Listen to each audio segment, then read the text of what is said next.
Alors, j'entends beaucoup de parents dire, moi, je me bats en ce moment pour mettre mes enfants à l'abri du besoin. Il faut que, après moi, mes enfants aient l'argent, qu'ils aient des parts, des actions, des maisons, des terrains et autres. Donc, c'est là, on va dire, j'ai été un parent qui est responsable. Effectivement, c'est très important de garantir l'avenir financier de ses enfants, même si on n'a aucune garantie, parce que vous savez, la vie est tellement bizarre que tout peut arriver. Mais dans cette vidéo, j'ai bien envie de partager avec vous trois héritages qui sont négligés, mais qui sont importants qu'on puisse léguer à nos enfants avant de quitter ce monde. L'héritage numéro un, c'est notre Dieu. Le Dieu que vous servez, le Dieu que vous avez découvert, le Dieu qui s'est présenté à vous et qui a fait des choses dans vos vies. Apprenez à parler de votre Dieu à vos enfants, à bas âge surtout. Initiez-les à la prière. Expliquez-leur quelle est l'importance d'avoir ce Dieu. Présentez-leur votre Dieu. C'est très important. Parce qu'en vérité, plus c'est tôt, ils découvrent votre Dieu, plus après, s'il veut faire un autre choix, ça dépend d'eux. Mais ce n'est pas normal de laisser l'enfant sans orientation spirituelle et lui dire quand il sera majeur, il va choisir. Souvent, le temps d'être majeur, il a déjà totalement dévié ou bien d'autres personnes vont lui présenter leur Dieu. C'est pourquoi j'admire vraiment les musulmans qui forcent presque leurs enfants à aller faire la prière. J'admire aussi les chrétiens qui forcent souvent leurs enfants à aller le dimanche ou aller faire des cultes ou aller à la paroisse ensemble. C'est important d'ouvrir la Bible par moment, de discuter avec eux, de parler d'un certain verset. C'est pourquoi les livres, vous voyez les livres religieux qui expliquent de façon ludique certaines histoires, c'est bien de les avoir à portée de main. Parce que quand vous ne serez pas là, le premier héritage qu'ils auront gardé de vous, c'est le fait que vous soyez les personnes qui ont été à la base de leur rencontre avec Dieu. Donc le premier point, c'est vraiment de leur présenter votre Dieu. Le point numéro 2, c'est votre histoire personnelle. Parce que je me rends compte aujourd'hui qu'il y a beaucoup d'enfants qui ignorent l'histoire de leurs parents. Quand je parle de leurs parents, je ne parle pas seulement du père, de la mère. Ils ignorent tout de la grand-mère, du grand-père, des arrière-parents, des aïeux. Ils connaissent rien de leur histoire. Donc aujourd'hui, on a des enfants qui sont déconnectés, qui sont déracinés, qui souvent découvrent des choses après, qui sont étonnés. Expliquez votre témoignage personnel à vos enfants. C'est vrai que par moments, quand vous les réunissez, soit c'est pour les gronder, soit c'est pour dire qu'à votre époque, vous étiez les plus intelligents, les plus forts, les plus courageux.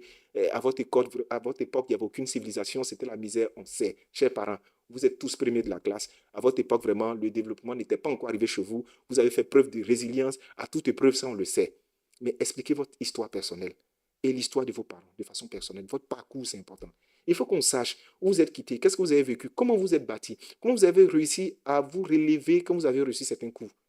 Je parle avec des enfants qui ne savent rien de leurs parents. Je leur demande qui est Kim Kardashian, ils peuvent t'expliquer en détail l'histoire et l'évolution de Kim Kardashian, mais ils ne savent même pas. Concernant leurs parents, ils ne savent même pas comment le village a été construit. C'est vrai, on parle beaucoup de sorcellerie. Oui, vous savez, les esprits, on protège nos enfants. Mais vous savez, protéger ses enfants de tout ça, c'est bien. Mais après, il ne faut pas avoir des enfants qui sont déconnectés. En plus de ce qu'on ne parle pas la langue, en plus de ce qu'on n'a aucun contact avec notre culture, ça sera très difficile, avec l'évolution qui est en train d'avancer, qu'on ait des enfants qui sont regardants sur leurs sources, sur leurs origines et sur les racines. Le troisième héritage que je vous conseille de donner à vos enfants, ce sont des vertus, en leur expliquant c'est quoi la vie. Vous savez, ne livrez pas vos enfants à la vie comme ça. Il y a des erreurs qui peuvent être évitées si vous avez les mots qu'il faut. Par moment, il faut prendre ton enfant, l'envoyer sur ton lieu de travail. Il faut l'envoyer au champ. Il faut l'envoyer dans l'endroit où tu vas te chercher. Il faut qu'il soit là, il faut qu'il voit. Il y a certaines choses qu'il doit vivre. Et après, tu lui expliques à chaque fois. Tu vois, dans telle circonstance, voici comment on fait. Il faut aujourd'hui qu'on puisse parler de la méchanceté des autres êtres humains. La facilité de faire confiance est dangereux. Il faut lui expliquer d'être prudent.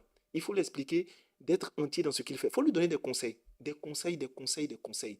Avant, dans les villages, on avait le feu de bois. On se réunissait le soir, on citait des épopées, on citait des légendes, et puis à la fin, il y avait des leçons qu'on tirait des histoires qui sont citées. Aujourd'hui, à quel moment on discute avec les enfants? À quel moment on leur apprend la vie? Toujours crier, toujours des remontrances, toujours se plaindre d'une attitude, c'est bien. Mais ce genre de conseils d'avis, ils les reçoivent dehors. Et aujourd'hui, on a même des parents qui n'ont même pas le temps d'écouter l'enfant. Quand il vient, qu'on le voit, tu es vivant, ok, c'est bien. Il a mangé, il a dormi, oui. Il peut manger, il peut dormir. Ça, c'est la base.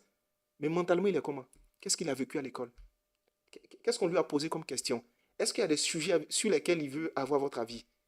Si vous ne créez pas ce cadre dans lequel l'enfant peut parler, il peut échanger avec vous, il va forcément avoir une oreille attentive ailleurs ou dehors. Avec la forte présence d'Internet, avec la forte présence de l'influence dehors, avec la forte présence de tout ce qu'on voit dans nos médias, il faut que vous soyez les premiers à être la source d'information pour vos enfants, au niveau des principes de vie, au niveau des choix de vie, au niveau de la réalité de la vie. Donc je résume rapidement, ces trois points sont importants. À léguer un héritage En plus de l'argent et des biens, n'oubliez pas de présenter votre Dieu à votre enfant, de présenter votre parcours, votre histoire, l'histoire de votre famille autre à vos enfants. Et le dernier point, n'oubliez surtout pas de préparer vos enfants à la vie en leur expliquant les réalités qui sont liées à la vie. C'est très important.